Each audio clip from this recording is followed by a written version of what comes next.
Smaller commentators are notoriously bad at covering serious allegations. I don't think a better example comes to my mind than when a commentator I covered recently, prior to this video, released a video where they falsely called me a predator for views and clickbait. They had no grounds, no research, no evidence. It was simply for views and clickbait. They tried to play it off as a joke in the video, but I believe that morally it is wrong to make a thumbnail and title where you clickbait a predator allegation and falsely claim someone to be such a thing. And the way they covered that situation was a perfect example of what I'm referring to with small commentators covering the situations. And today's video actually covers the exact same person, because they've made multiple defenses for themselves in which they try and claim that what they said about me was a joke, that it wasn't serious, that it wasn't supposed to be taken serious, and that I flew off the handle at a sarcastic joke that I shouldn't have responded to in the way I did. I obviously disagree. I think it's out of the question whether you should be allowed to clickbait serious allegations about someone. But listen, even giving them the most benefit of the doubt, fine, let's just say that what they said was completely jokes, that they had no bad meaning, and that there was nothing wrong with what they did. What if I was to tell you that there was evidence that they actually completely fabricated, manipulated, and misled everyone on a real predator allegation? I introduce you to Chase Witherspoon, a content creator who's neurodivergent and has been a punching bag for small commentators for a long while. The smaller commentator I'm talking about today called this guy a predator. Here's a whole clip of the smaller commentator actually confirming that everything they said about this person was actually what they believed, and that it was a serious claim. When did I say the Chase Witherspoon thing was a joke? I meant that seriously this time, like, it's not like the Kaneko kitten thing or whatever. Also, I've seen them try to use the excuse that I can't use that audio, otherwise they're gonna sue me because apparently I didn't have their consent. Here's a clip of them giving me consent. I do agree that you can share this on Twitter or YouTube or wherever. So, this smaller commentator claimed this person was a predator. This was based on the fact that the smaller commentator had set up a bait account and sent it to Chase Witherspoon, and while in a group chat, the account had said they were 13, and then in a video a few days later, Chase Witherspoon called them sexy. This sounds concerning on first glance. The smaller commentator claims that Chase knew their age. Josie said that she was 13. Chase Witherspoon immediately started speaking in the Discord group chat or whatever it was. So, you know, that pretty much proves that, you know, he must have read that she is 13. Like, there's no way that he hasn't read that she is 13. And then, you know, he made his shout out video where he pretty much just said, oh, whatever, Josie is beautiful and sexy or whatever. With that in mind, this is a very serious claim and a very concerning one. If this was to be true, there would be grounds for actual genuine concern. However, I'd like to note a few things. Firstly, there is absolutely no evidence that Chase was ever even aware of this person's age. If you look in the chat, Chase never responds to their message or even pays attention to it. The bait account then left the server shortly after, and in that time there was no dialogue between Chase or the account in any way. Then 8 days later, Chase released a video where he said that they were sexy. We can factor in here that Chase did not know what they looked like, and also given it was 8 days, it's possible Chase could have forgot their age if he even saw the message. But let's focus on the fact that Chase said they were sexy in his video. Because when I was speaking to this smaller content creator, they actually admitted to me something that they'd seemingly previously omitted. That, as a joke, they'd apparently told Chase that this person was sexy and hot. Okay, so if you scroll up, I said that there's this girl who looks better than ASMR Amy, which, you know, like, he was, like, into ASMR Amy, and me and my friends were trolling him, Invoy and Kiru, So and, you know, at the time we were trolling him, and then I was like, okay, I'm gonna add this girl, like, she's hotter than ASMR Amy or whatever, we were just having fun. And, you know, then I added this decoy account, and I was like, okay, well, let's see if he's attracted to children, because why not, right? So, you know...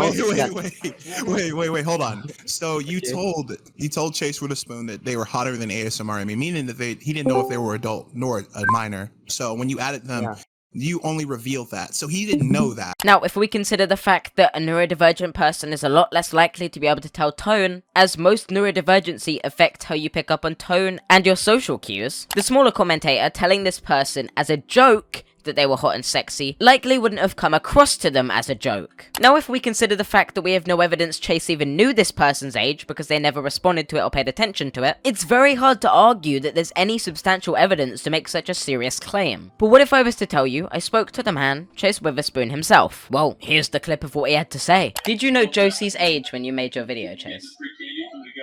No. Okay. Then that clears up the thing. I'm gonna private the video right now. Boom, He's gonna it's put it back up. privated. It's not up. So yeah, according to Chase, he didn't even know the age. It's likely he misunderstood a tone and repeated what he'd heard. And then the smaller creator called him a predator for it. Shortly after I addressed this and exposed the smaller commentator, they decided to leave the chat. I wonder why. So you now recognize that before you even made your video calling someone a pedophile, you didn't even bother to ask them if they knew the person's age. I mean, I just assumed Are they you did, and that's why. fucking serious? Whereas you could try and pass off what you said about me as a joke. You falsely called a neurodivergent person a pedophile. Are you never confirmed that they knew. Oh my just like fucking you- god. Oh my fucking god. Dude. He fucking left. For fuck's sake. This was a terrible way of covering a predator allegation, and now they've tried to cover their back by releasing multiple videos smearing my name. So, let's address those, shall we? Me and these people hopped in a VC, right? And HarleyTBS recorded me without consent. Oh, really?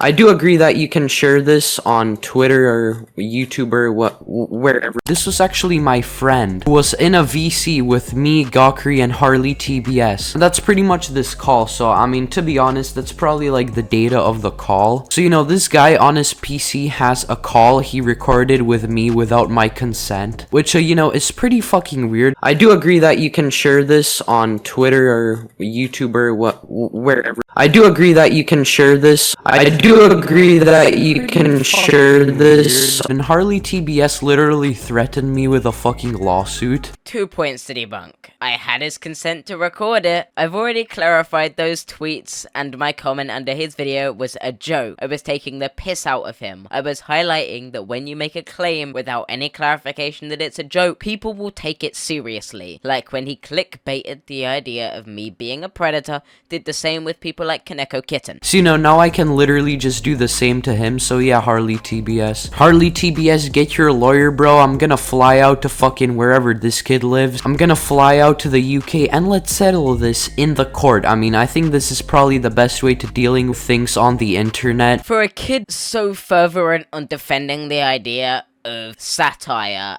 and his video being completely clear joke, it's funny that despite me even clarifying so, he's still refuting the legal action and criticizing it like it's something I'm actually going to do. Also, before we actually get into talking about HarleyTBS's fan base, some of you guys may be saying, okay, well, didn't you just tell Harley to not record the call? Well, you know, I said this. Can you blur out my name in the Discord VC? Oh, he deleted the messages later. Isn't that convenient, considering I have him saying the opposite? Since, you know, HarleyTBS, he obviously knows that, you know, I'm sort of like dragging him out for attention and shit like that. So, you know, if he really doesn't want to give me attention that bad, why doesn't he just blur out my Discord name? I have the whole time. But he responds with the most genius response ever. LMAO, stay mad. Like, wow, man. HarleyTBS, you're an actual genius, man. Wow. He really took that one to heart, hey? HarleyTBS also made somebody suicidal, so pretty much he made a video called My Friend Vex is a Groomer. And this person, Vex, I'm gonna pull this up on the screen since I don't want to read all of this since it is quite fucking long. I mean, it's pretty much just some transgender kid's mental breakdown over why people hate him and shit. Pretty much, HarleyTBS is technically responsible for this kid going suicidal, since pretty much he made a video exposing this guy, which, you know, brought a ton of attention to the topic. Now listen, HarleyTBS, I don't really care about this situation, but you can have a ton of legal trouble with this. Like, you know, if this person actually does fucking kill themselves, and the person hasn't posted for like 3 days or some shit, so, you know, they might actually be fucking dead. Like, There is so much to unpack in that statement. I had to make a tweet to make sure I just wasn't insane. This small commentator genuinely presents the idea that it would be my fault if a groomer I exposed took their life after the allegations became public. He genuinely claimed that. In my videos, I have never promoted witch hunting, toxicity, harassment, or anything of the sort. My video was made to inform people and bring awareness about a literal groomer in the community. I'm sorry, but I am not going to withhold information about a groomer or not make videos calling out them for their behavior or exposing them or bringing awareness to their actions if they're in a bad place mentally. Being in a bad place mentally doesn't mean you get to just avoid the allegations or not have people come public about them. This shit still needs to be addressed. Otherwise, any predator ever could just go, I'm in a bad place mentally, and people couldn't call them out. We are protecting victims, and the only way to do that is by bringing that information to the public. Part of me wants to say that HarleyTBS is responsible for I think that clip speaks for itself, in all honesty. With that being said, I'm ending this video here. I'm never going to respond to a small commentator again, because these videos are ridiculous. Thank you for watching. Don't go seek out this kid's video. He wants the attention, don't give him it. I appreciate you watching to the end. If you did enjoy the video, feel free to subscribe to the channel. The button is right down below. Also, feel free to check out my Twitter, where I posted some of the tweets included in this video. And with that being said, I'll see you next time. Peace. Said she wanna rock with a nigga like me. I'm a stylish guy. Spend a little guap with a nigga like me. We can catch a fly. Said she wanna rock with a nigga like me.